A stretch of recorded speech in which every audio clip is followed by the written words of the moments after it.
believe that I think we put at least one underpass under one of the bridges. Is there not, on David, is there not a walkway for wildlife? I think that one of them has but I don't know if it's a pedestrian. I think it may just be a wildlife corridor that goes under. I'm just trying to recall. I seem to think years ago one was put in. But is it just under one of the bridges? I don't think they all have them, or? Obviously high, but I mean, other than high, that High may just be under the one? By and large, my recollection is where the tower is necessary, the cul line cut would be a clear span bridge to allow for wildlife passage. Typically, they're encourage pedestrians to get underneath there, right. Use the trails, come up to the road edge, and safe crossing. It's not to say that kids won't find a way through that area, but I don't think it's a preferred or encouraged enough. But there is a wildlife, because she's right, because we create these corridors following the streams, but then suddenly there's 3 lanes of blacktop. So I gather we've taken that into account in doing some of our design. And have you made this comment? There was an open house. You've put these comments. You put a letter. So you're part of that process as well as coming here. I appreciate your coming here directly because this is good feedback. But you have given us feedback through the process as well. Yes, I didn't go into as much detail, but yes, I did. Okay, that's good. Okay, thank you. Thank you. Thank you. Councillor Sikora. Yeah, thank you very much. Thanks for coming in today. You bring up some good points. However, I've got a little problem. This package here is 19 pages. That's been supplied to us. A lot of facts and figures in there. I'd like to have been able to maybe read it over the weekend, but however, it's been dropped on my desk today, so I can't make any great comments on it because I can't read 19 pages of facts and figures and be able to discuss it. There's a summary page on the bicyclist that you have. That's 2 pages. That will summarize that. Yeah. Yeah. So I appreciate your comments and some valid points that you brought up forward. But however, again, I'd like to have. When did the staff get this package? When was it available? Could it not come in our package in our bag on Thursday night delivery? No, I delivered it this morning. I'm sorry. Pardon? I delivered it this morning. She just brought it in today. Just today. Yes. Okay. Well, I have difficulty with that. I really do, because I don't think anybody would think that I could read 19 pages. Any council member could read 19 pages, and I don't doubt what you're saying. You live there, you know. You know better than I do because I don't live up there. So I'm learning from you what's happening. Okay. Okay. Thank you. Okay. This is brought in by the presenter this morning. Councillor Asmus. Well, Charline, thanks for coming. As councillor, I live below you, down the hill towards the elementary. Been there for a number of years now, and actually, as the councillor came to council after seeing the solo homes in the open houses, said, we got to get some information because I don't know if they're getting the right information because it's an arterial road and it's always been planned with no parking on it. But I can't protect what developers or salespeople say. But what I did do and what council has now changed the program to is to send packages out through the planning department to residents once they take possession to make sure that they understand all the roads and arterials. And as Councillor Hodges said, we both pushed for signage for where future parks will be, where arterials are going to be, and so on and so forth. Because when I went up there, I said to myself, solo homes are very nice, beautiful homes. The new design compared to some of the other standard houses. But David's an arterial. It's probably the main arterial. I don't know if you realize that in the Northeast plan. And when I came back here, I said, people were buying, and specifically the solo, when I looked at it, said, better be aware that they're buying on, would it be an Austin, a Mariner, a Como Lake. That's going to be, traffic volumes are going to be that big in the future along that roadway. So I apologize for the miscommunication by the developers and probably not prompted information back to what you should have gotten from the city explaining that this is a future arterial road with no parking on it. And that's why I push for some of these changes to be made to make sure that future landowners, when they come in, they have from the city directly get a package. And so we're doing that now. But did you realize this was a major arterial when you saw the plans? We knew it was an arterial road. However, how it was explained from the developer and from looking at the maps, because the maps on the city of Coquitlam don't outline exactly what parking is or where there's not parking. The Pine Tree, for example, is an arterial road and has parking, and there are parking available throughout other areas of the city of Coquitlam.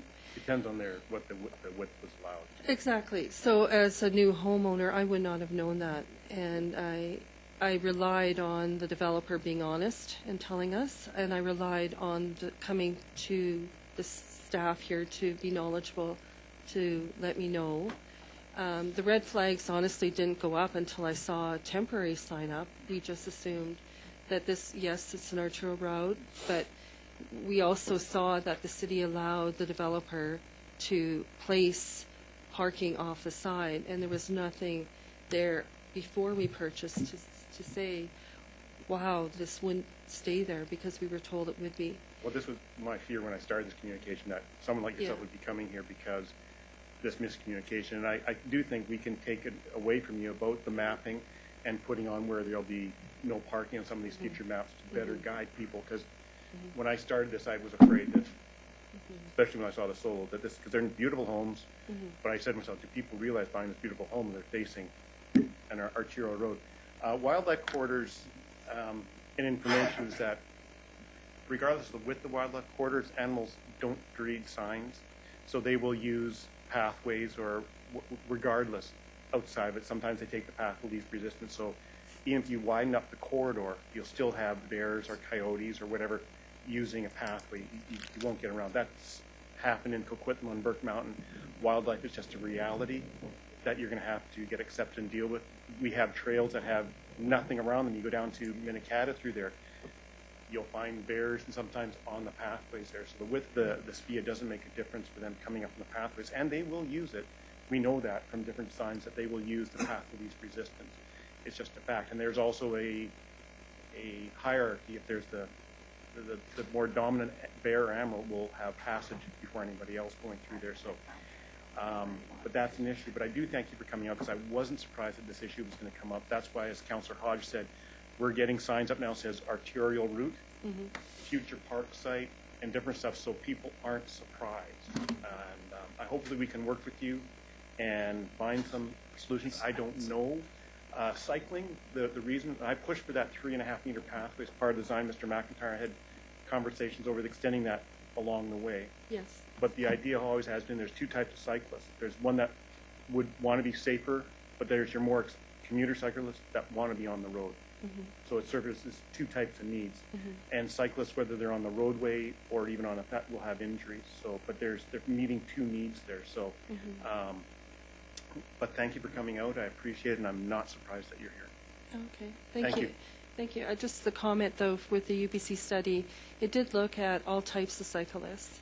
And maybe if it's too late for us, future development down David or in Burke Mountain, to look at expanding to separate the cyclists from the roadway, because that for sure is one of the major findings that they found from the study, is by separating from the major arterial road, and cyclists will reduce injuries and save lives. No, that's a good point. I think our staff will have that tonight. Like I said, I thank you very much for coming. Like I said, I'm not surprised that you're here. Thank you. Thank you. Mr. Juguez. I just want to mention that staff is well aware of the mentioned UBC study, and we have started using it so that they can back up information what they may. And there's other stretches of David that have already implemented that. Okay, Councillor O'Neill. Yes, and that's exactly what I wanted to ask about on this particular issue. So, sort of a couple of questions. First, to Representative Hi. So your suggestion that the bike lanes on David, the ones that are going to be on the wider roads, have shared multi-use pathways on both sides, or a separated lane there and a shared multi-use path? So to use maybe the Galloping Goose on Vancouver Island as an example, there's a pathway that shows pedestrian on one side and cyclists going both directions on the other side, and they monitor themselves and do quite well. I thought that when you raised the subject that you might be saying just have one pathway, one mixed-use path, and then have parking on David or something. That's what I'm saying. Oh, you are saying? I am saying that. I'm saying use the proposed pathway for the cycling.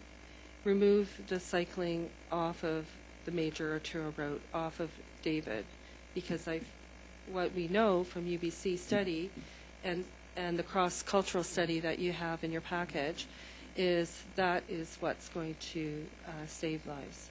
Okay, I didn't get from your report Yeah. that you wanted that extra space converted then to parking on David. That's one of your main To points. continue the temporary parking as permanent parking. Yeah. And the question I have for staff would be specifically on the already done parts of David, the ones that are to the west. Has there been any monitoring of usage? And you've got quite a lot of hills. You've got the mixed-use pathway, and you've also got the bicycle marks on the road for the more aggressive riders. Any, the contention made by the presenter today that is not because of the terrain and things like that people won't be using that. Do we have any evidence of what's happening in the westerly parts of David, just above us up here? Your Worship, we have traffic calming programs in place, so every year or every second year we would go out or have hoses installed and count the number of traffic both vehicular and pedestrian or cyclist traffic, not with the walk. Other than that, it would be looking at the situation on these basis. Unfortunately, I don't have actual information what the usage is, but I do believe that the mentioned section of the multi-use path of David is developing like developing a bit. So I don't think that we actually have actual traffic counts for bicyclists and pedestrians for that section. It would be useful to have that sort of information inform the decisions that are made and the money that's being spent on other parts of David, especially, I think. And anecdotally, I don't see a lot of bicyclists using David Avenue, especially on the street. And I drive it quite a lot. I don't see a lot of bicyclists there at all. Recreationally, on the weekends, you see some people on the multi-use pathways, but bicyclists on the street on David, very, very, very rarely. So, you know, so I think Charline raised some good points here. Thank you. Well, I counter that a little bit because I've used both, and on the other stretch of David, I know why cyclists who use the roads like using the roads. Cyclists that commute prefer to be a vehicle rather than a pedestrian, because when they get moved off to a pedestrian or a mixed-use path, it becomes, it's slower. They have to stop at driveways. There are all kinds of other challenges that they end up with. It's up and down. We have a mixed-use path along Poirier, for example, where even folks in wheelchairs and electric convenience vehicles are using the roadway because the bicycle path is too bumpy. It goes up and down and up and down, and they're at risk of tipping at one point. So we're left with that challenge in that even if we provided the off-street bike path, we're going to have commuter cyclists on the road, and commuter cyclists on the road is much more dangerous when there's parked cars. That's the biggest risk for a cyclist is the opening door. It's not their fault; it's the fault of the driver. But the driver never gets injured when he opens his door and he clips a bicyclist. So we're left with that challenge. We're trying to balance the ultimate uses. We want more people on their bikes. We want more people cycling to work and cycling recreationally, and the stretch that has both seems to offer that the best option there. Now, you acknowledged that you knew it was an arterial, but the information you got from the sales staff always troubles me. I have been to the sales centers. I have pretended I'm interested, and I've asked questions and listened to the answers and found that most of them are given pretty close to accurate answers. But every now and then, I will write an email to a developer saying, listen, this is the information your sales team gave me on the weekend. Since you know it's not true, get your act together and fix this. And in every case, I've had an apology. That wasn't what we told them. But so we have to be on top of that, and I think consumers also have to try to find that corroborating information. I'm left with, you know, it would be very difficult for us, for example, to put parking on David on the other side. So you can picture David going back up to Westwood Plateau with parking on one or both sides of the street, and I can't imagine it. So we don't have parking typically on the sides of our arterials. How do you envision it working? I mean, By using the existing pathway for the bicycling and for pedestrian, I think it would work quite well. I understand what you're saying. I used to ride to work every day when I lived in Victoria, and I understand the concerns from safety from being a driver, but also by being a cyclist. And as a cyclist, you never know when cars are going to cut you off, push you over towards the edge. And as you say, car doors opening can be a concern. But I think on David Avenue, there's very few homes that are being planned that are actually facing David.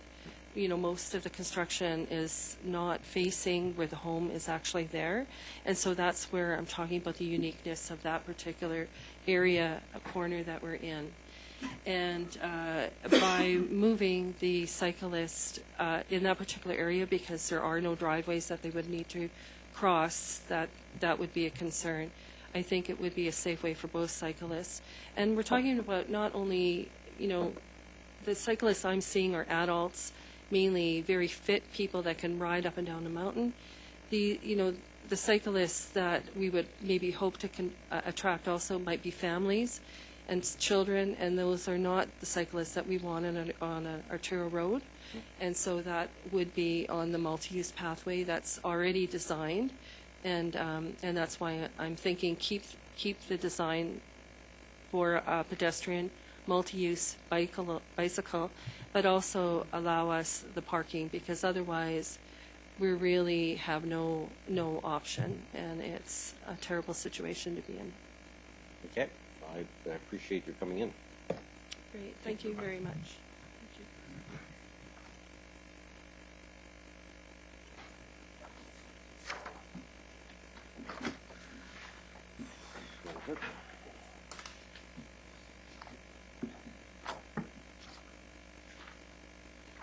Item 3 is a delegation from Melanie Balletta, Pascarm Consulting, Inc., and John Conroy, QC, regarding a temporary use permit for a medical marijuana grow operation at 970 Adair Avenue. This item relates to item number 8 on this evening's regular council agenda.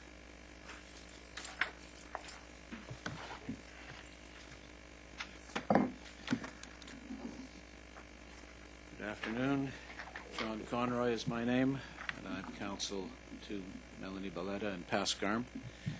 As you know from the introduction, it involves 970 Adair Avenue, where you used to have a hydraulic repair business that I'm told caused some concern in the area in terms of noise and so on. And so in February of 2012, the property was leased to 4 designated growers that grow for specific patient, each one for one patient, under the Marijuana Medical Access Regulations, which are regulations pursuant to the Controlled Drugs and Substances Act, which exempt people when they're approved by their doctors to use cannabis for medical purposes. So they searched initially for a location in Coquitlam, and the only one that seemed to fit was this M1 zoning as it was then, because it included manufacturing, light manufacturing. They deliberately didn't, of course, want to go to any residential area or anything like that, and as a designated grow, certainly that's an added reason why somebody should not be in a residential area. They now know that they probably could have located in the agricultural land reserve, but there's nothing, I don't think, from in the Coquitlam bylaws and so on that would have alerted them to that. That's a specific regulation pursuant to the Agricultural Land Reserve itself, which specifically allows propagation of medicinal plant culture.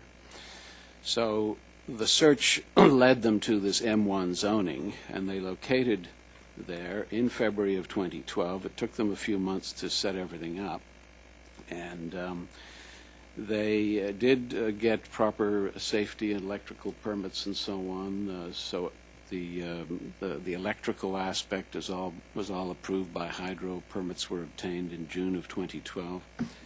I understand that the fire chief attended on rounds, and that he actually inspected, and I'm told was impressed with the situation.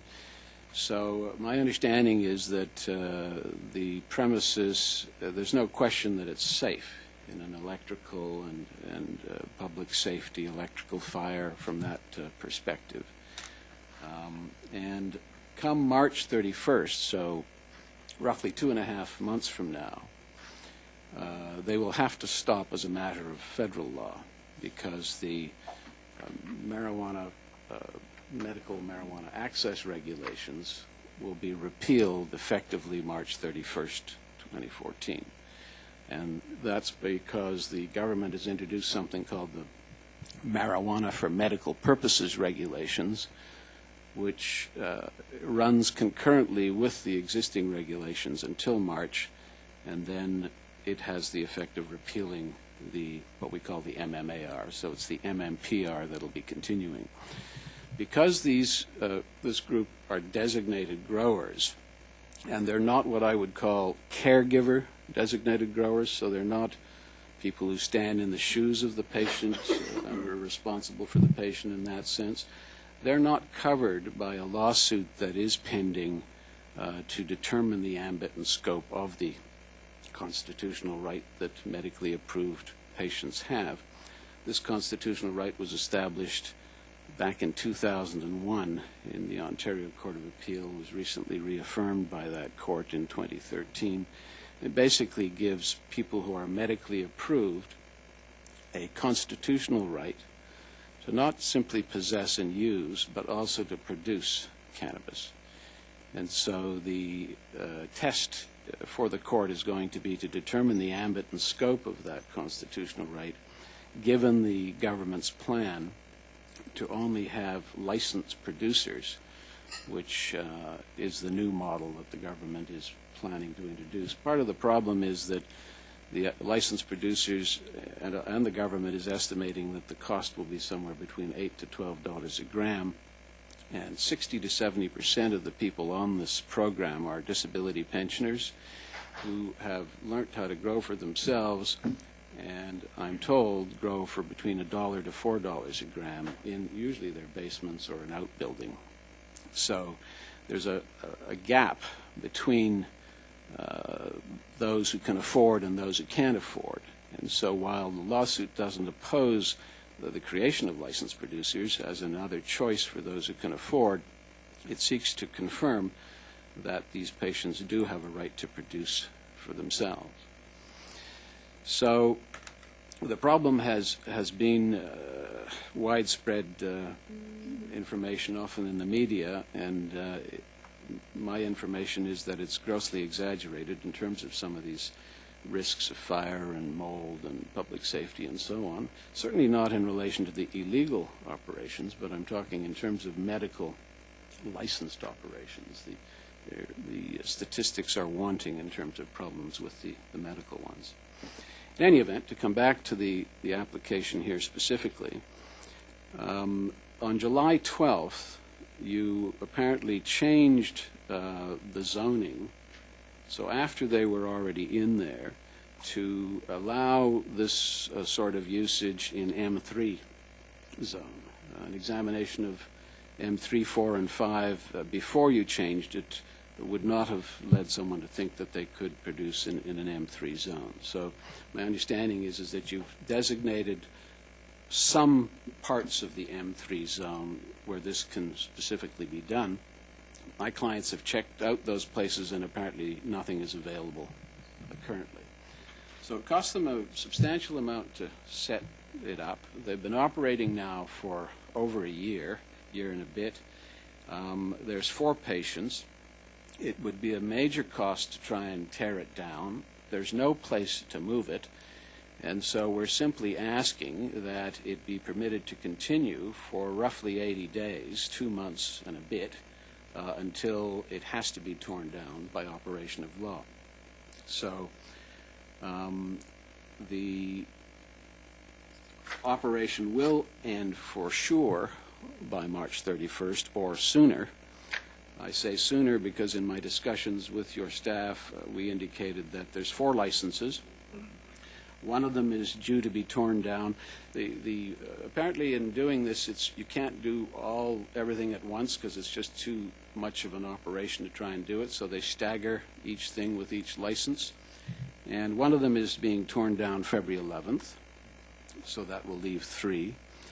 The next one, February 25th. So by the end of February, there'll only be 2 licenses left.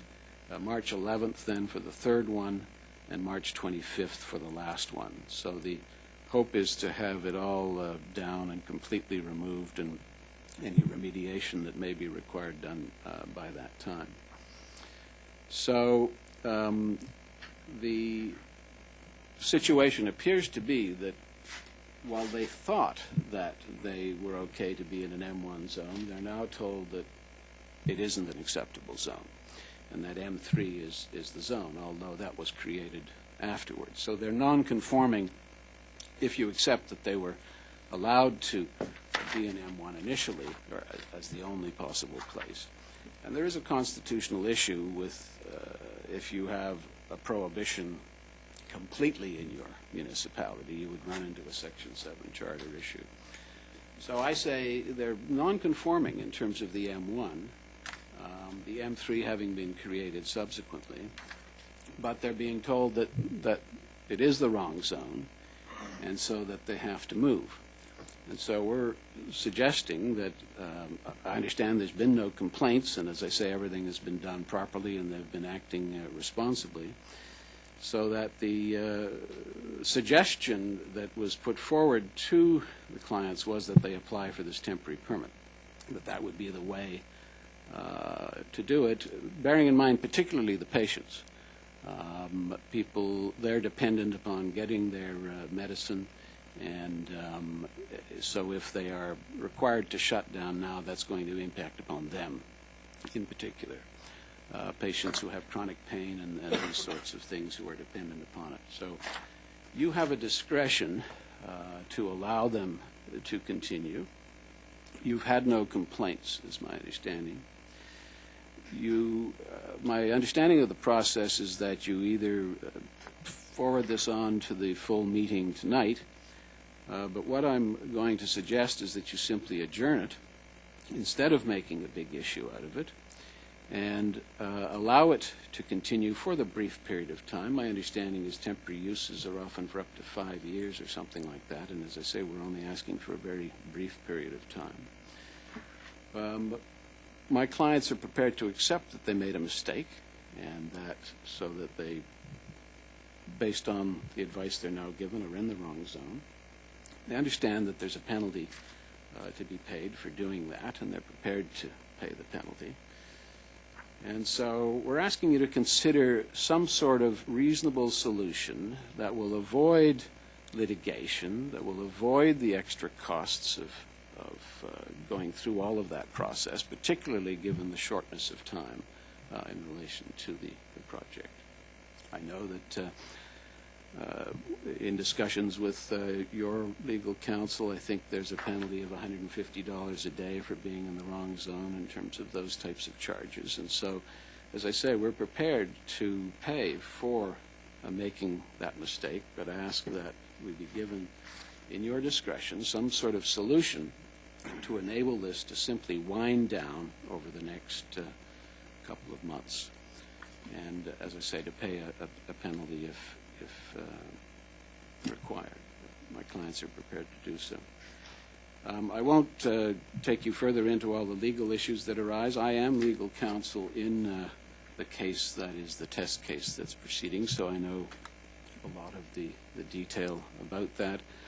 I was also legal counsel in a test case in the Supreme Court of Canada involving this issue and the supervised injection site in Vancouver. So I'm very familiar with all the constitutional issues that arise in relation to these types of issues, and I urge you to grant some sort of reasonable solution to the problem that has arisen here. And I'm prepared to answer any of your questions. Okay. I have one. When was it started? When was it established? You said that. My understanding was February 2012 was when they went into the building, but they didn't. That started the setup, but they didn't start growing for probably until about April, May. Okay, so that at the time when council made its decision in July, it was well into operation. Yes, that's my understanding.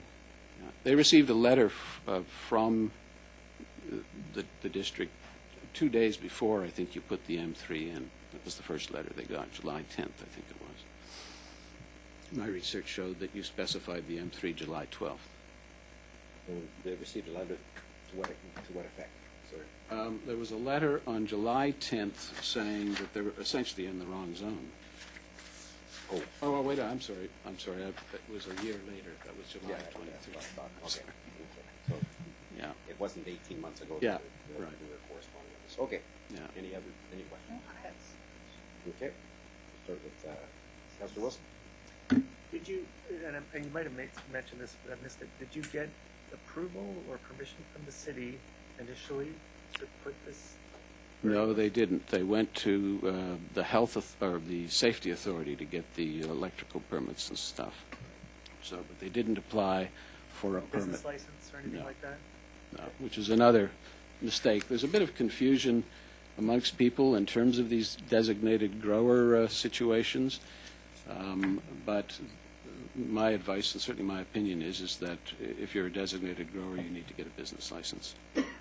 And in the early days, you couldn't charge for doing it, and so people treated as if they were personal producers. But later, the government allowed them to charge for doing it, and so that's a business. And so, let's say November 2011, you came to the city and applied for a business license for something like this. Would you have been approved? I'm asking staff, I guess. I think the answer is no.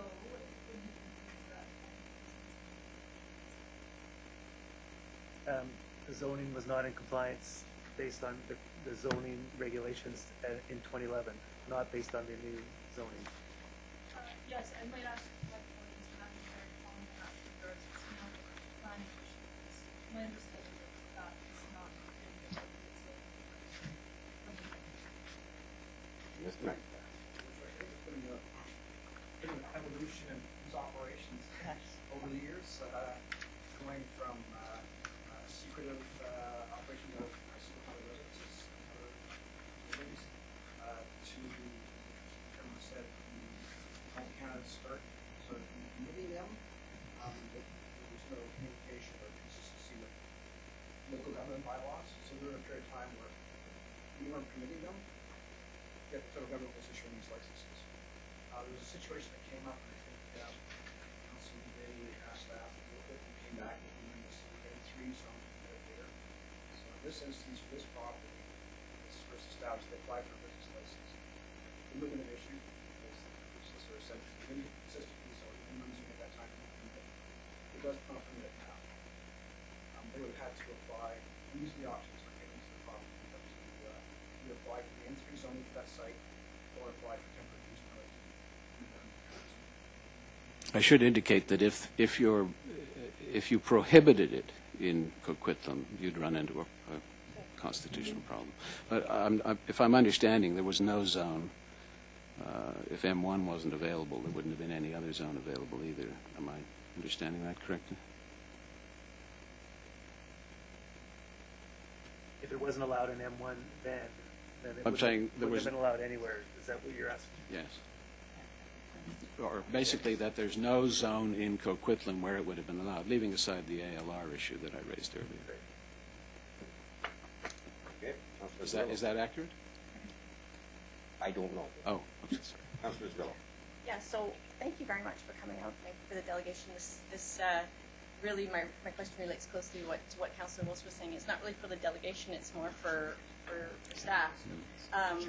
One of the things that comes very apparent in this, regardless of what business you're doing, is that here is a business that's operating in Coquitlam that didn't have a business license. And I think for our staff, one thing I'd just like to put out there is how does this happen, and what can we do to make sure that there are not numerous businesses that are coming to Coquitlam and opening their doors without applying for a business license. And that would be my biggest concern about this, is not what's being produced or done in that business, but just the fact that someone could come to Coquitlam and run a business and not have a business license.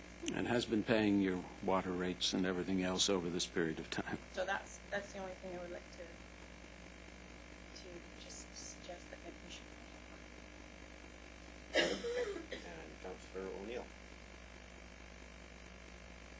Hi. Yes, thank you. Sorry. I'm still in the middle of trying to put all the pieces together on this. So the business opened up and specifically didn't seek a business license. I understand. At the same time, however, there were inspections of that business that took place by city officials. Well, first of all, safety authority, the electrical, fire and safety people, but not city of Coquitlam Not people. the city of Coquitlam. Until later on, when the letter was sent in July of this year. So it had come to their attention. It had come to the city's attention that this was going on. And the fire chief, as I say, I think had knocked on the door and had come to his attention. When in July of 2012, so it was July 10th of 2012, the city did pass the M3. This M3 special.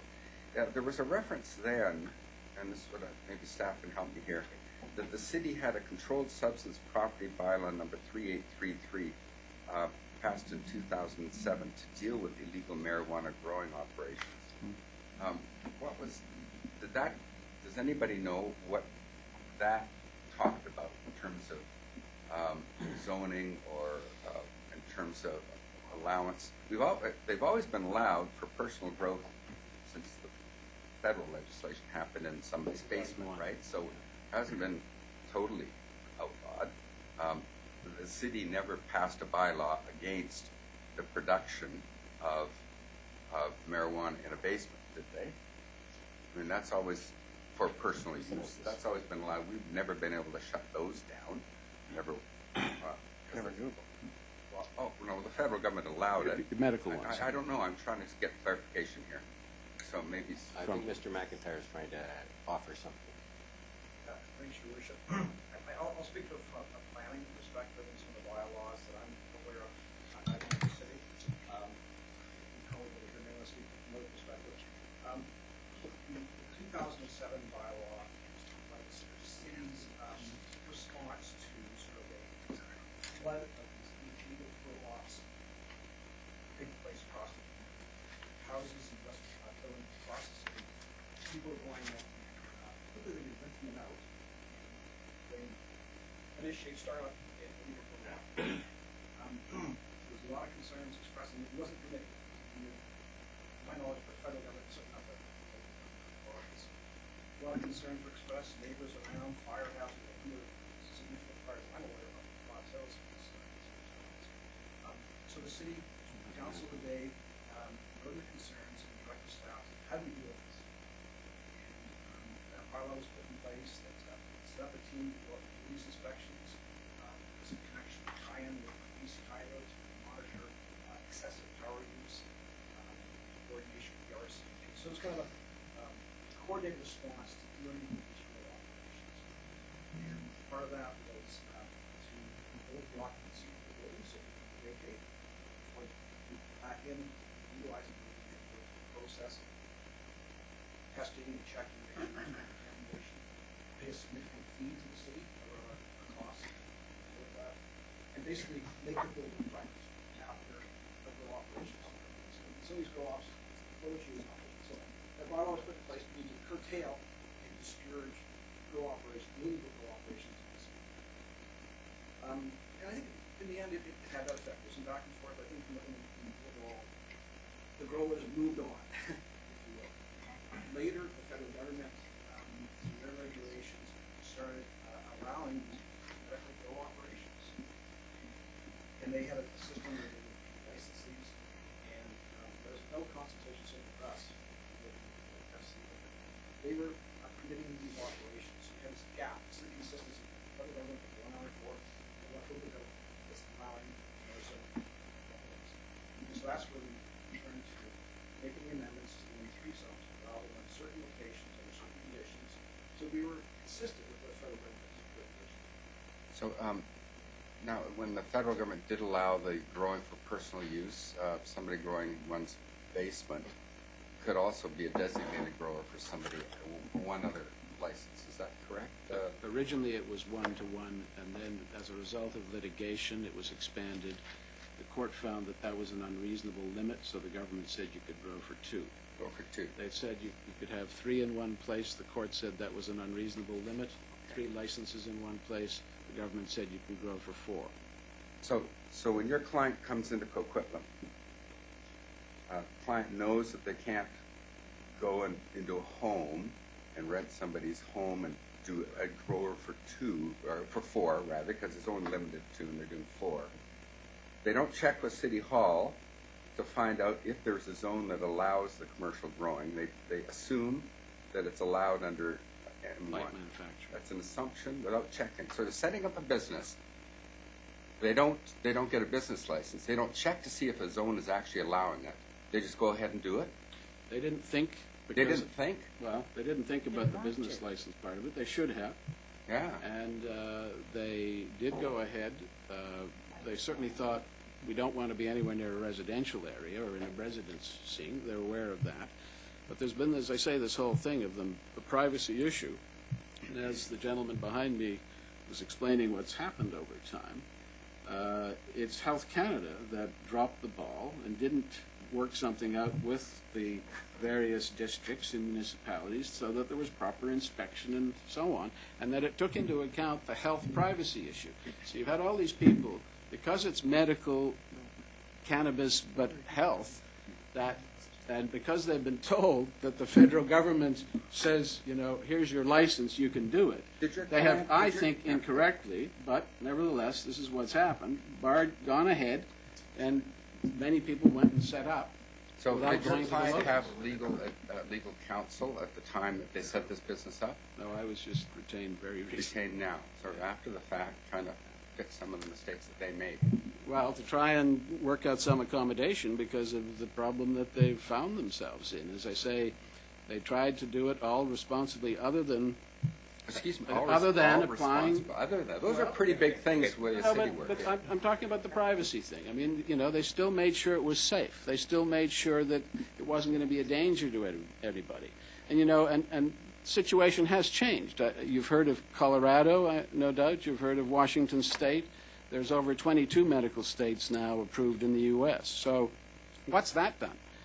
That's been far more effective at getting rid of all the illegal grow operations that you've had, because finally there's an oversupply. We're talking about city rules. Okay, but I'm just saying you're not going to have, hopefully, the kinds of problems that the gentleman was talking about, which involved illegal operations. There was a class action in Mission over this whole green team thing, led to all this litigation over this issue, and so the litigation continues. But the bottom line still is you've got 4 patients who need their medicine, who thought that it was being done correctly, and are asking you for a discretionary exemption, very temporary, and they're prepared to pay for their mistake.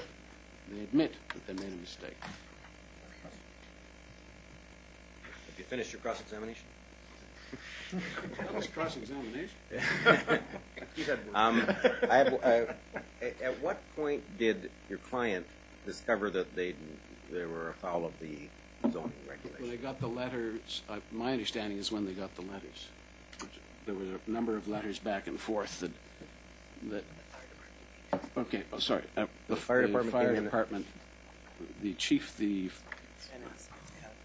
The first person then was the fire chief who came and knocked on the door. And I asked, don't know what do you have a the date business license? Okay, Yes. do you know when that was? Do you know the date of that? March, I believe it was March of 2013. March 2013. 10 months ago. Yeah. Okay. Well, okay, so for 10 months, it's been known that you can't do business there because you don't have a business license and and it's not zoned for it. There has been correspondence back and forth with the city. So but you've continued to, I guess, plant and propagate Yes. and start a new crop, I gather, over the course of the 10 months.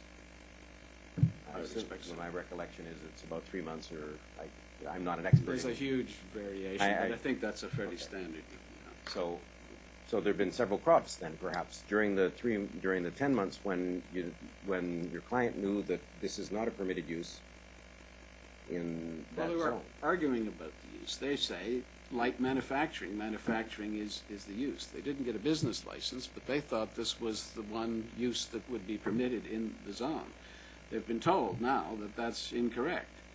But you didn't have anything in ERM 3 at that time. And I'm still a bit confused as to whether you were prohibiting it completely. I mean, you had one of these dream teams, but that was for illegal operations, as I understand it. And so is the question, apart from ALR, is there a zone in Coquitlam where a medical patient could do this, an approved medical patient? Okay, I'm not My clients thought M1 when they did it. Okay, and so, but 10 months ago, your client discovered that M1 wasn't right, and they Well- didn't have a business license, and that the work that they were doing was contrary to the zoning bylaw. Well, they So got the letters. I'm sort of stuck. If we found a restaurant that had opened and didn't have a business license and wasn't allowed to be in that zone, and 10 months later was still open, and I'm just trying to figure out how this is different. Trying to be compassionate here, but I don't know how we. You see, they got communications, and they were communicating back and forth, and were invited to come in and talk to the bylaw people. Okay. And it was the bylaw people that said this was the possible solution, was the temporary permit. So, sure, it's been ongoing, but ongoing discussion trying to come to some resolution if possible. Right? From March. Well, I thank you very much for coming in. Thank This is on tonight's agenda, I gather, so we'll have more discussion tonight. So we'll assume it's on the agenda tonight then. It is. It is on the agenda tonight. It's item number 8, which should be, what, 7:15? In the morning. Or maybe a little bit later than that. Thank you very much.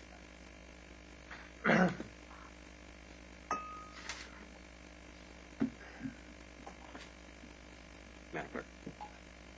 Item 4 is a delegation from Mr. Gordon Cartwright of Woody's on Brunette. He is here to speak regarding his application for a permanent change to a liquor primary. Good afternoon, Happy New Year. Happy New Year. Mayor and Council, my name is Gordon Cartwright, and I own and operate Woody's on Brunette, a pub in Coquitlam. And actually, I've owned it for 20 years, and the license has been there for 80 years, so we're in the city. You're appropriately so. We are, yeah, we are. First of all, I just want to commend on the liquor policy review that has been ongoing with the city. My only concern with the review was that we had consistent hours of closing hours. So in other words, you weren't hopping from one to the other. The only situation we have is with the patio. And basically, our patio, which has been there quite a while, and it faces the Brunette Avenue. And we don't have any complaints. We haven't had any problems with it.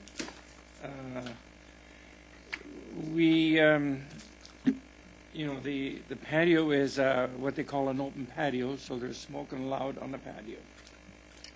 So in licensed premises, you can either smoke on an open patio or you go to an area that's 3 meters away from a door. And we have one in the back and we have one in the front. So also our patio is a fire exit. So it's an exit door that leads out of the building. So what I'm asking the council to consider is that we keep the patio open for our hours of operation. That's what we're asking for, from 9 a.m. to 2 a.m. And that's all I got to say. So that's what I'm asking for. Any Thanks questions? for coming in then. Okay. Councilor Sikora. Okay, number one, you say till 2 a.m. Do you have a license now to operate till 2 a.m.? No, 1:30. 1:30. So we're asking it to be extended till 2. Okay. So you're asking for extension also? Correct.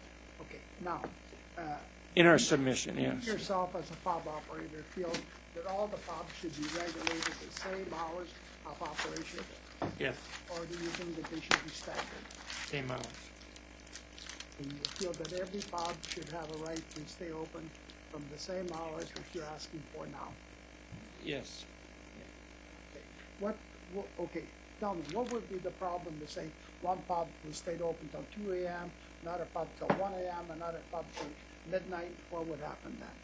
So what would happen then, through the chair, is that you'd be having customers go from one pub to the other, and that's where you're drinking and driving and all the problems. So you leaving feel it. that that would also be unfair competition?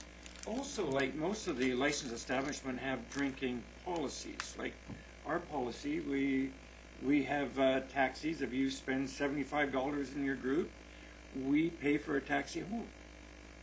So you could see what happens. They would take a taxi from our place to another place. To another pub? I mean, it's just it has to be, And or you it pay should their be way consistent. there. Yeah. I did pay their way. Yeah, and there's a lot of drinking and driving issues, and I think it's very, very important that we have consistent tourism hours. Okay, thank you.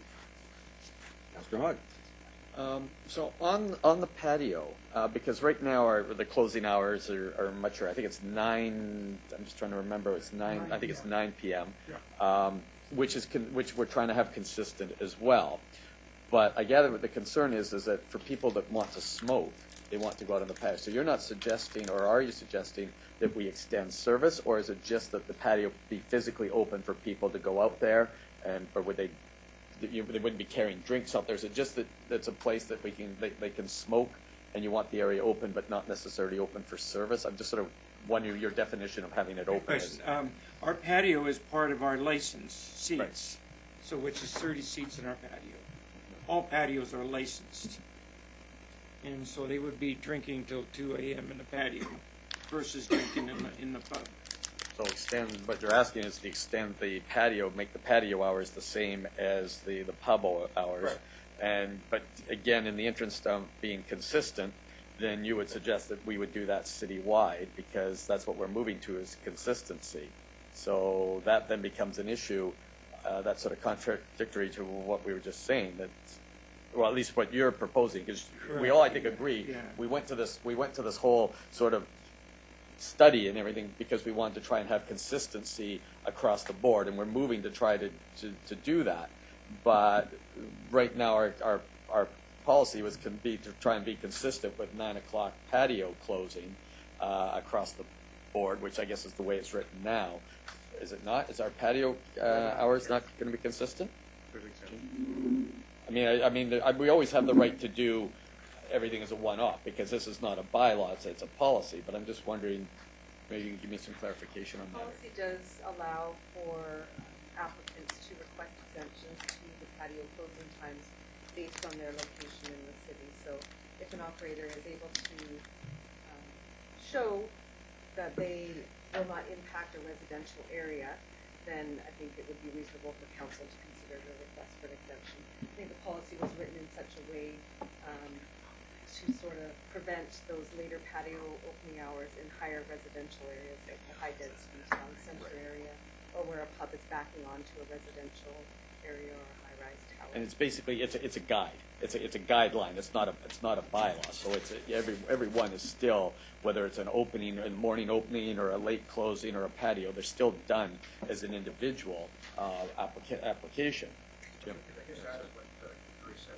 Exactly. We're trying to, with the policies, provide some guidance for consistency, because the council is looking but also at the same time recognizing there may be slight differences. There may be, other than certain location, fronts on a major arterial, there's not a residence anywhere around that patio area, so it makes sense there. There may be another establishment that's right at the base of a big apartment tower. No apartment towers around it. In that situation, do you want people out there after midnight? No. And just to clarify on the patio hours of operation, it's a little bit strange, but what was recommended, Sunday through Thursday, 9 o'clock closing. Right. Friday and Saturday is 12 o'clock. But with the caveat that upon application, council could consider extending those hours, then we requested to elsewhere. Yeah, also, oh, sorry. No, that's good. In the summary, it gives council flexibility to consider the individual merits. And, it's an exit, so it's really hard once you've established your seating criteria within your pub. You have the fire exits, we have security on weekends on our entrances, which is on the patio because you're allowed 30 people. So you have that problem as well. So it's really part of our total package of our pub. Yeah, I find these very challenging when they do come forward to me as a counselor, because you want to weigh the merits of the application. We want to create a city that's vibrant, and recognizing that some areas are more suited to certain activities other than other areas, and yours isn't right in a tight residential area where others may, but then we always get the argument from others saying, well, if that particular place stays open, then people are going to, when it closes, get in the car and drive. And so the argument that you made at the beginning for why you like it, I think is a very valid reason for why we on council want to try it, want to like it. But at the same time, there's always going to be exceptions to the rule, and that's why we've left it open for individual, interpretation.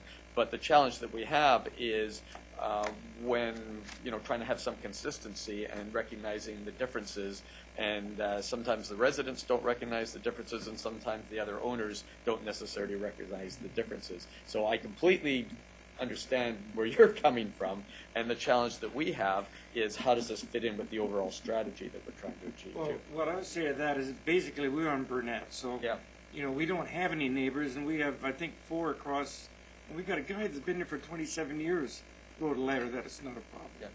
But if I was, in a neighborhood of residential people, it could be a problem. And that's But also smoking is getting less and less in all establishments, and either there has to be an open patio, so in other words, we don't have any closures, but we also have a smoking area in the back of the parking lot. Mm-hmm. So do you have them back there where there's residential, or do you have them up front? Yeah. And like I say, smoking is getting less and less now in licensed establishments, but it's part of our business. And a very interesting thing is I went in the restaurant coming into by the library here, coming in the parking lot, and I went and got a hot chocolate before here, and I walked by, and there's a smoking area out there, but there's a lot of butts on the ground. So if you've got a control area, it's a license, well, it's a casino, they have a control area. It's all controlled and it's clean and presentable. Yep. You go to this restaurant, it doesn't look very good. Sorry for arguing with you, but I'm just trying to make it right for you. And I think you make good points, and I completely understand this. And and I will say that I from time to time get an email or a complaint about an establishment, and none of them have had your name on them. So I appreciate that your business has been there for many years, and also as chair of the Millardville Committee, one of the things that we're trying to do is to bring business to the area and create a more vibrant community down there. And so I certainly appreciate that. As you know, I'm here. involved with all that as well. I know, and I thank you for being on. And also with the liquor policy review, you have the good neighbor policy. Yeah. So if there's problems, that's one avenue you can use for that as well. Yeah, thanks for. Thank you. Yeah. Second, Councillor Asmundson.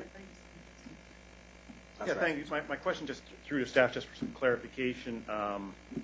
As I think Councillor Hodge said, that the patio itself would be closed for service. It would be to the gentleman a loss of 30 seats for service. but the patio would still be able to be used for people to go out and smoke on if they wish to, and the emergency exits would still be allowed to be used. Is that correct? My understanding would be as long as there's no liquor service or food service on the patio.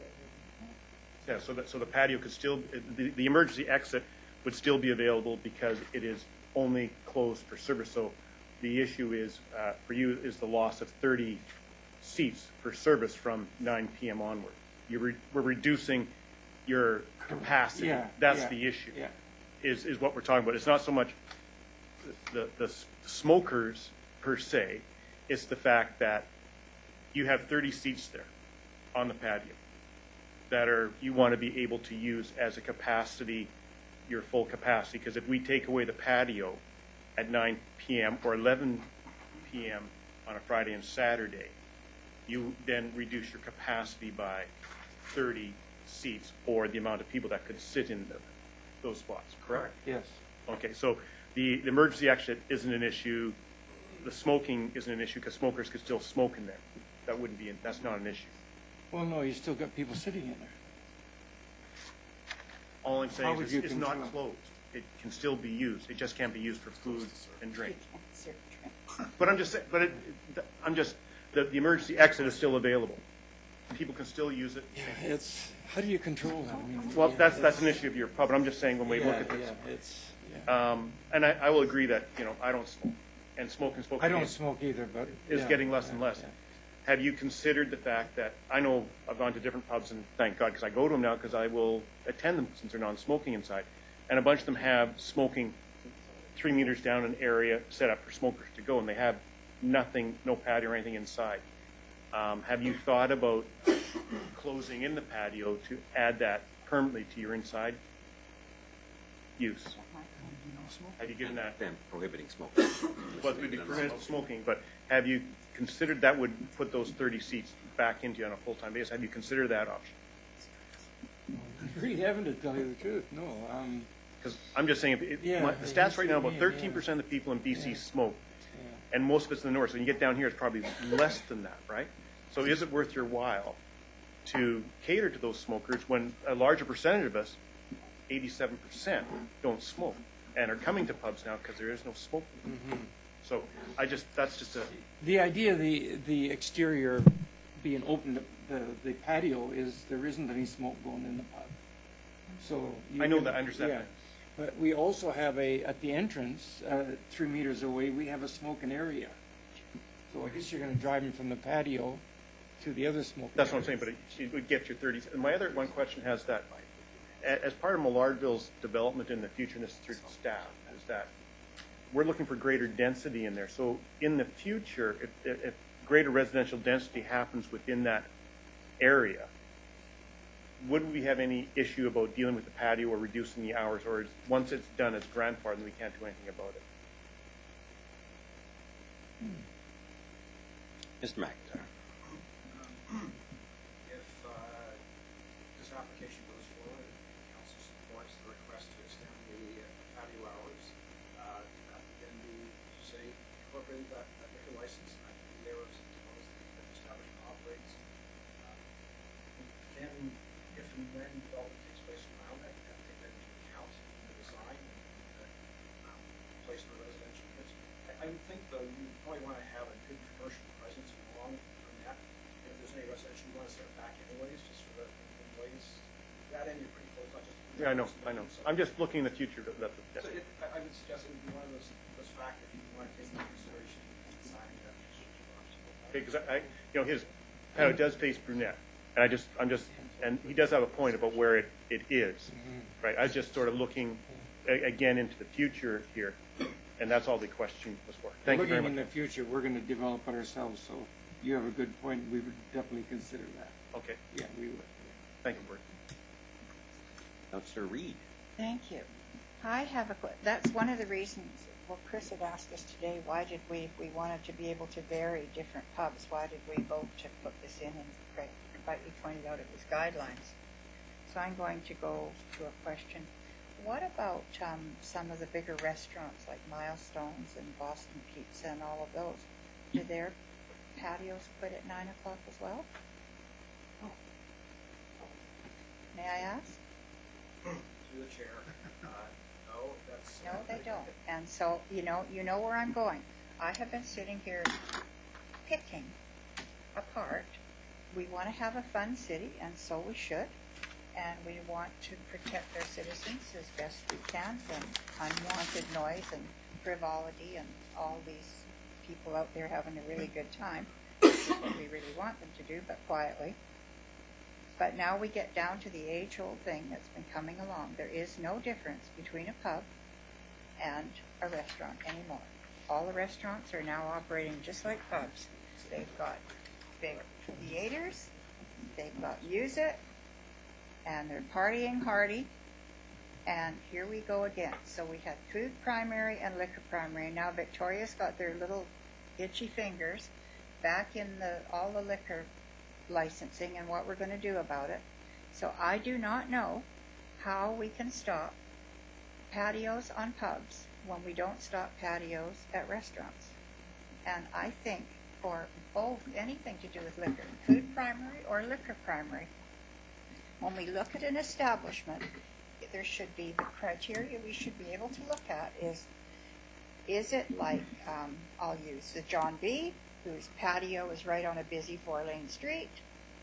Yours is on a busy 4-lane street, which we hope Brunette will get busier, and I think your neighbor, the town hall, is on a busy 4-lane street. We have pubs all over that are in different little corners. I like what you said, and you know, Gordy, all the years I've been in, and as you know, I sort of know a little bit about the pub business, but one thing I never ever thought of was one pub closing at midnight and then getting in your taxi that you so nicely provide and taking me to another one. I've never used that one. I missed. That's a good one. But no, seriously, I never thought about that, and that's a really good point. Thank you. That's a really, really good point. I think that it's kind of foolish for us to put separate closing hours on things like that, but maybe not. I don't know. My point is if we're going to let patios be open for food primary licenses, then they should be open for liquor primary licenses, but with different criteria, and just as I went and explained. So I don't have a problem with it. We're going to treat everybody correctly. Just to be clear, a patio in a restaurant couldn't permit smoking because our own regulation, our own bylaw says you can't permit smoking in an area that's accessible to children. So unless the restaurateur opts to make his patio adults only, we wouldn't be allowed to have smoking on the patio. So it's not a I'm smoke. not worried about the smoking. It's the drinking that we're addressing. I understand, but part of the reason he wants a patio at 11 o'clock at night isn't so that they can bake in the hot sun. Okay, then let's tell him he can put the smoking out the back door and he can just have the patio. If smoking's your big issue, that to me is a totally different issue, whether you should close liquor serving off a patio. If you're going to close liquor serving off a patio in a restaurant and you're going to close it off in a bar, fair game. I'm done. Fair enough. Okay. I'll add you again. Okay. Councillor Zerillo. No, it's okay, mine was coming. No, okay. Mine was, I've purposely gone in late at night. It's not my crowd at that. At certain points on a good Saturday night, it's a happening place, and it's a very full patio of smokers and non-smokers, obviously, but groups that at least one of whom is smoking. So I understand why we ought to be more flexible in areas like yours where there isn't any residential. And so I guess our challenge is can we be flexible enough so that the restaurant isn't a strange kind of competition that gets to go around things, and so that the pubs that are in residential areas, Rhinos, for example, so that their patios have to close earlier. Is that what you're suggesting then, I guess, is that not necessarily, not specific to Rhinos, but you're suggesting that those areas that aren't a problem, let your patio stay open till midnight? Yeah, if you're not a problem, you should be able to stay open with your regular hours.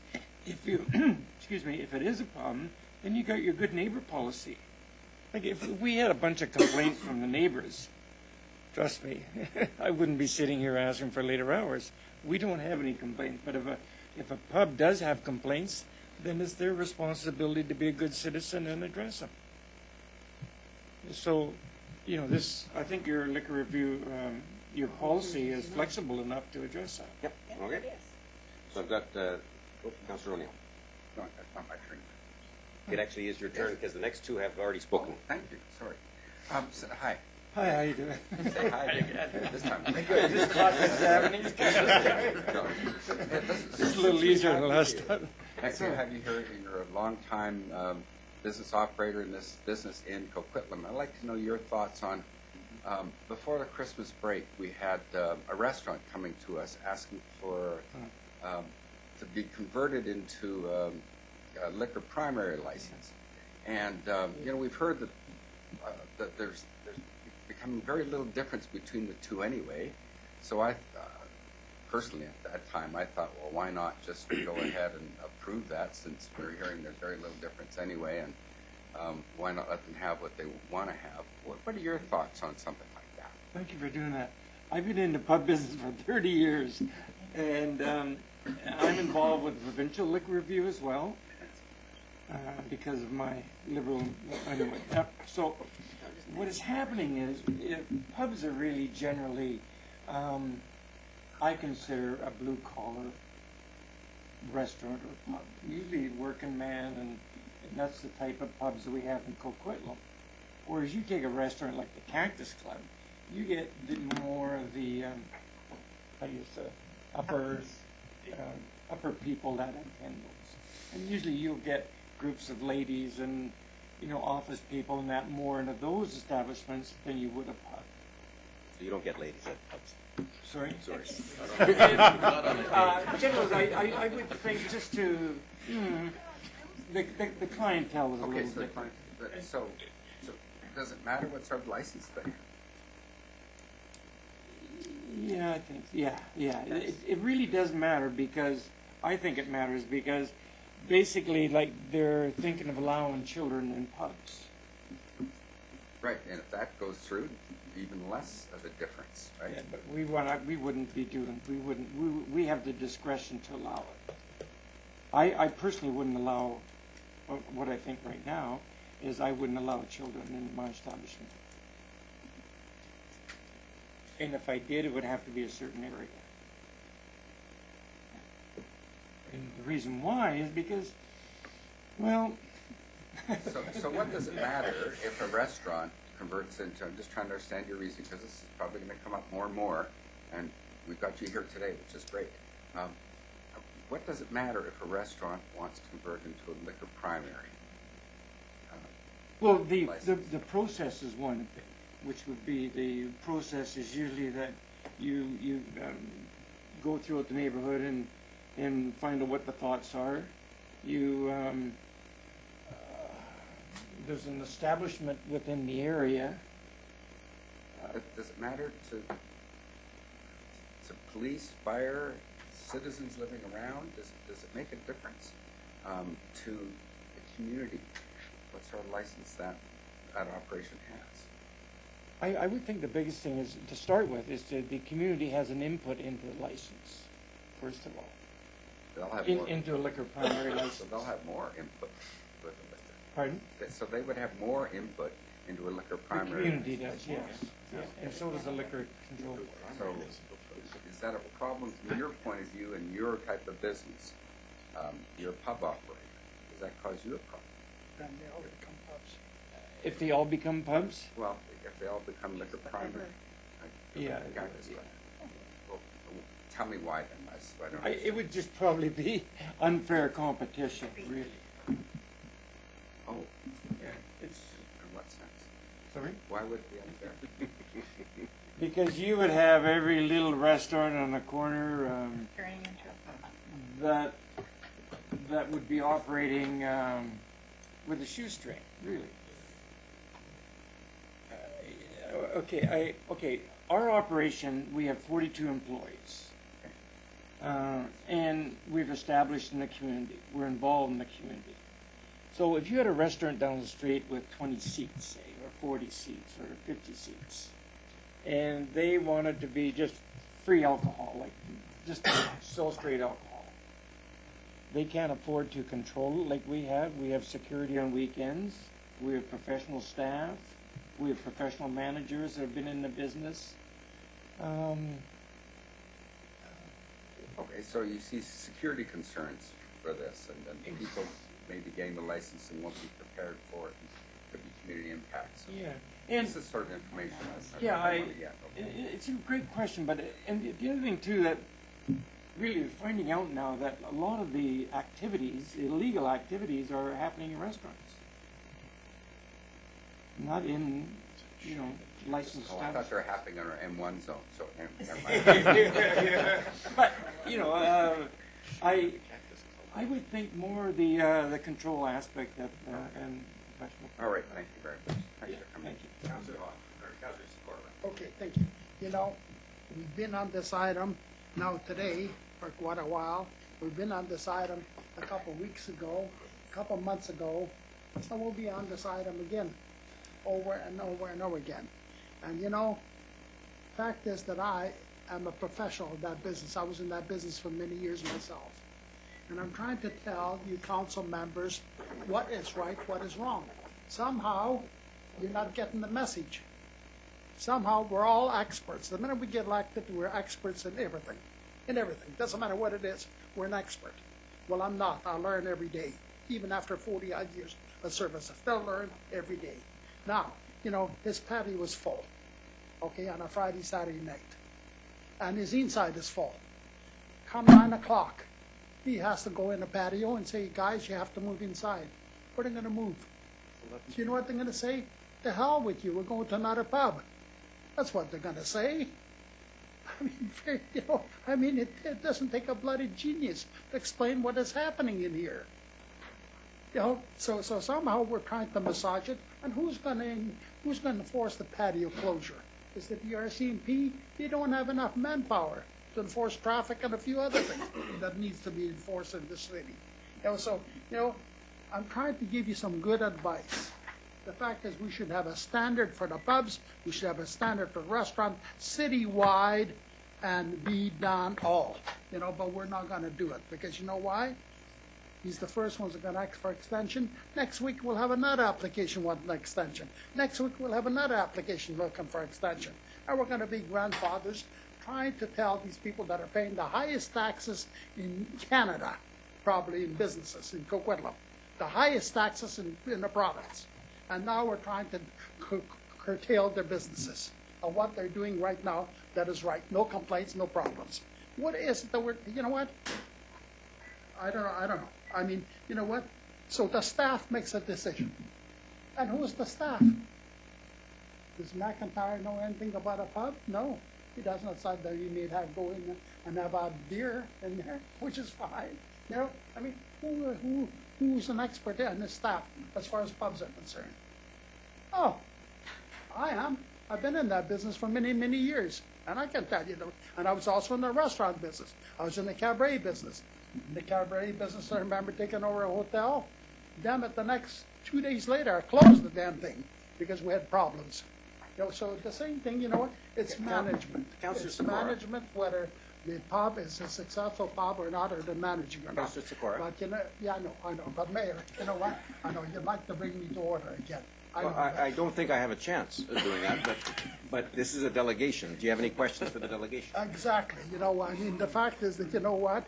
You, for one, Mayor, should be the leader of this goddamn community and tell us what we should be doing. I think we should be asking questions of the delegation, Councillor Sikora. You will never listen anyway because you've got your own ways. Well, they're the council procedure bylaw. Councillor Hodge, did you have any questions? Yeah, sure. I have one. And Councillor Reid brought up a good point about now with the whole thing with the provincial government changing and the more blurring between liquor primary and food primary, and some have patios and some don't. I was interested in your comments about that you weren't going to necessarily change, but who knows where this is going to go. My biggest fear in this community is I'm going to have 70 pubs in places that I thought I had restaurants, and I'm going to have pubs that are going to be serving chocolate milk and sippy cups. It's becoming blurred. So I guess You know? Makes the kids sleep faster. And he wasn't talking about to the children For the senior. So I guess my question is, this all comes down to primarily noise out in the community. And I know that we occasionally get requests for entertainment licensing as well. On your patio, you don't have music, you don't have entertainment, or do you? Or that's a separate license. And I guess to our deputy clerk, when a license comes through for entertainment, it specifies if it's indoor, it specifies if it's patio, but it specifies a time. You can have entertainment to 9 o'clock, even if a patio stays open. Or when we grant one and we say now there's an entertainment license, does that suddenly become an outdoor entertainment license till to midnight if the patio stays open? Or how does that work down the road when not necessarily this establishment but another establishment says, well, now I want entertainment? That's really when this becomes an issue, is when we have noise on these patios. So it's only food primary licenses that have to apply for entertainment endorsement. Okay. Liquor primary licenses are permitted to have entertainment as part of their license. So liquor primary, once the patio stays open to midnight, they can have music and everything going on. Subject to the good neighbor. To the good neighbor policy. And I'm not saying this one. I'm just trying to, as we talk about, consistency and pubs versus restaurants. When Councillor Sikora says we've been talking about this for an hour, we could probably talk another couple of hours, because this is such a complicated issue, because it has such a big impact on our business owners, and it in some cases has an impact on our residents. Sure. And I suggest that's why we have the good neighbor policy to deal in the broader scope of things. Thank you. Thank you. Councillor Wilson. So we have different hours for allowing patios open for restaurants. That's just based on their hours of operation right now. Is that correct? Let me just clarify on that point. As Carrie mentioned, the food primary liquor license referrals the city gets are very limited. So if they want to have liquor service past 12 o'clock, or if they want to have patron participation at 10 o'clock, those are the only referrals we get currently under the province's liquor licensing regime for food primary.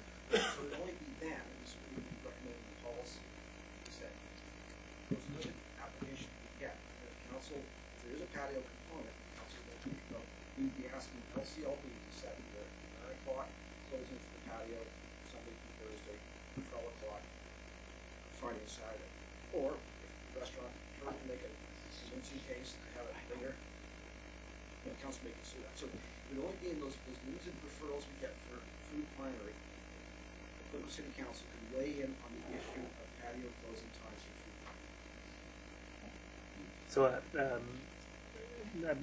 let's say the Cactus Club on Schoolhouse has a big patio facing Lougheed. They're allowed to be open. That patio is allowed to be open as long as the restaurant is open. And they're allowed to serve alcohol on that patio as long as they're allowed to serve alcohol inside the restaurant. Right. So I don't understand why we have different rules for pubs. But No, you're kidding. The other, and this isn't so much a question, it's a statement, but we're hoping that we're going to have a whole bunch of residential development around Woods, correct? Across the street, down the street. So, I just throw that out there that, sure, it's kind of buyer beware, but there's hopefully going to be a lot of residential around that area. Yeah, and there the challenge is which came first, because the buyer that buys into a happening neighborhood like Kitsilano or something like that, I think they know what they're getting into before they buy. So, Councillor Reid. And then we have Millardville, the French community that we've been wanting to build for ever since I got on council. And everybody looks at it as you're wandering along in Paris, and what do you have but little wine bars outside of every restaurant, and stop for wine and chocolate and drinks and all that stuff. And yet we don't want you to be able to do that past 9 o'clock. There's something wrong with this picture. Close the street down. You can in a restaurant, just not in a pub. There's no smoking or music. Okay. In 3 years, we'll be there too. We'll have that street, and we'll be doing it. We will. Amen. Well, thanks very much for coming in. This was fun. Yeah. Thanks, Jim. Okay. too much tonight. No, I think we've debated it all. Yeah. Is it on tonight? No, it's not on, no, it's not. It's not on tonight. I wondered, he's trying to confuse me. It's really easy. I started wondering myself. Okay, and our last item was Hodge added something. Yeah. We had one other. Recycling, garbage recycling. Gets my notes. So I have a question as we move forward on the recycling contract on with MMBC that's coming up in the end of I guess in early summer. The garbage contract that's coming up on the recycle side. We're not going to need the residents aren't going to need existing garbage cans. The garbage cans that they've purchased and have had for many years. I'm just wondering if we have a plan to deal with picking those garbage cans up, the blue boxes that are not going to be needed anymore, the bags that aren't going to be needed, the big waste bins that people are going to. I'm just wondering if we have a plan for how we're going to move forward with that when the time comes, and also to make sure let people know that. Don't run out and buy a new one because in 4 or 5 months you're not going to need it anymore. I'm just wondering if we have a plan in place. For your worship, the city, as you know, will switch over the new garbage collector contractor as of the 1st of July. And currently we are in the final stages of creating a very comprehensive communication plan to all of our residents. This plan should be done in the next couple of weeks or so. And as soon as it's available, obviously we will share that plan with the council in part to make sure that the public will have a first understanding what we are trying to achieve. Now, as to the treatment of the current plastic, typically plastic garbage cans, blue boxes, and recycling bags.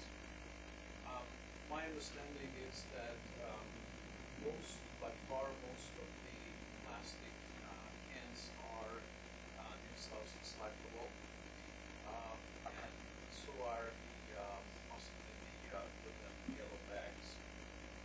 Before we would be able to tell you exactly how we should treat it, students we collectively need to understand. One is that no matter what, some sort of an arrangement will be made for all of our residents so that they will know by the time comes how they need to deal with cans. Should they decide to get rid of them? If they want to keep it, obviously no issue.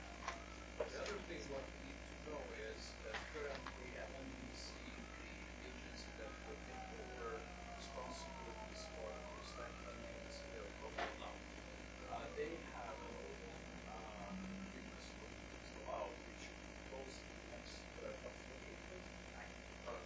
just closed last Friday, and there is a provisional item in that MMBC RFP to see what materials, how MMBC will select for doing.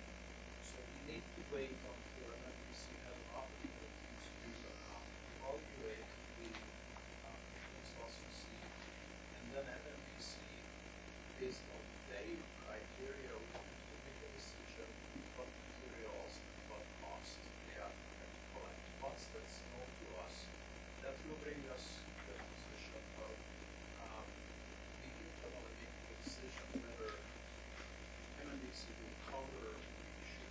If not, then what kind of arrangement can we make with our company. And I have one other question, and this comes to mind on Christmas Day, and we're opening up the packages. And once again, in the middle of the floor, I have all the styrofoam. And I know I sort of raised this the last couple of years at this time after Christmas, is, what can we do with styrofoam? I know we've had discussions about glass, but, I know there's one place down in United, but it only takes styrofoam from Port Coquitlam, or there's some arrangement. I'm just sort of wondering if we're any closer to resolving styrofoam. Yes, historically this has been kind of an issue because, as we all know, the styrofoam is almost like air. It's big but very, very light, and it's not that economical to collect it and transport it. and also there is no real market for this material. So this has been an issue definitely on the Lower Mainland for at least a decade, if not more. So what our staff has been working on is a pilot project in Coquitlam, jointly with Wastec, and it seems that probably before the end of this month, we will have a pilot up and running at the Wastec site on United Boulevard, where our residents can drive their styrofoam to that facility, drop it off, and then from there on, it's going to make its way to either to the other facility at the business park, or one way or the other will be dealt with. So we are working on a communication plan for that. An advertisement or a series of advertisements will be in the local papers very, very soon, so our residents will know what to do and when. There's going to be a relatively minor cost to it. I believe it's like, for the city, something like $150 per container per month. Not quite exactly. $150 for us to rent the space from Wastec, and they're going to oversee it. And very similar to what we're doing with the Adjournment drop off right now. It's exactly the same model that we're using. So there'll be that nominal monthly rental fee plus a bin disposal fee. So Smithwright is going to be involved with the program as well, and they're providing the bin and then the collection and disposal service to take that styrofoam to Coquitlam. So the whole program, we're estimating the whole program will cost between $10,000 and $13,000 annually. But it's a pilot, as Joseph explained, so we're going to just evaluate it over the next few months, and we'll look to future rate for that. But no charge to the residents. It would be free drop-off. We would have to cover the cost, but assuming we would have some savings down the road. But unfortunately, it's light stuff and we pay by weight, not by volume. But I'd still like to see it out of the landfill because people are just sticking it in their garbage right now. Exactly. So you have a big bag of it at home. Prior to Christmas, we did put out a few social media notices to let residents know that this pilot was coming, and we did have some response, so people were told, hang on to your styrofoam, the new program is coming. So I'm sad that you missed it, but I know some of our residents did catch it. Good. You got to jump on a Twitter more. I gotta get on that Twitter thing. I'm almost up on email now. Sure. I know in Port Coquitlam, at the tree chipping that the fire department does, they take styrofoam during their tree chipping. I'm 99% sure of that. Anybody, you guys are looking at me like I don't know what I'm talking about, no? Pretty sure when the fire department does it in Poco, they accept styrofoam there. Anybody know what they would, I guess then the city would take that styrofoam to this recycling place as a service that the city's providing? I believe Paul only accepts material that they can be confident of quality. So if it was being accepted as with fire department personnel or city staff, I'm sure that would be accurate. That's been the problem in setting up something. Our depots are not staff, and so the quality cannot be assured. That's why these other cities that take foam, that accept foam, it's at a staff recycling. So I would think that they don't consider it. I don't believe they have any regular recycling depots in Thanks. Okay, anybody else? Move adjournment. Second. All in favor? Opposed? Carried.